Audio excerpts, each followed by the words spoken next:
Kamusta mga kaibigan? Eto nga, magugupit tayo. Napakahaba na nga ng kanyang taas. Talagang kailangan na ng gupit. Talagang napakadungis na tignan. Kaya anong gagawin natin dyan? Tara na't bawas-bawasan na nga natin. Pinapaikot-ikot at tinatansya-tansya ang kada bawas. Talagang binabawas-bawasan na nga ni Idol Ace yan. Talagang kita nyo, pinapaikot, pinapalipad, pinapahagis. Okay na okay, dapat walang mintis yan. At yan na nga, umiiksi na nga ng umiiksi. Siyempre, eto, inispirahan na nga natin. One side nga pala dapat ang ating hagod dyan.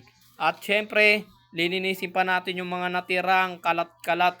Talagang kukuhain natin gamit yung suklay at gunting. Guguntingin-guntingin pasada at ganyan lang tayo. At syempre, ano pa bang inaantay natin dyan? Masahin na nga natin para relax ang kanyang ulo at lumabas ang dugong bughaw ay talagang manatiling buhay. Pulbuhan lang natin para mas presko at walang kalat-kalat. Ito na ang kanyang resulta ng gupit. Talagang kanina napakakalat.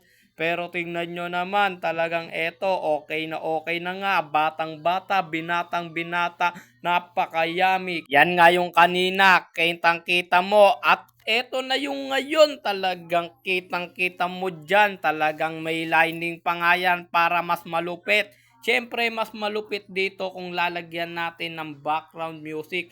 I-play na natin yan. Go! Noong unang araw pa lang na makita, alam ko nang ngiti mo'y pambihira. Puso ko na kusa mong nahila. Grabe yung ipet, hindi ko na masira. Imbis na magtiwala, napuno na ng hinala. Aura mong nakakalula, kapalit ay pagkasira. Sinabi mo sa akin na ako'y sa'yo lang, pero sa kalsada ika'y nahilang. Makailang beses ka nang nagbibilang. Yeah, ibang klase ka. Ang kwento mo pa sa iba, nasasaktan kita. Grabe ka na talaga no? Sakit mo.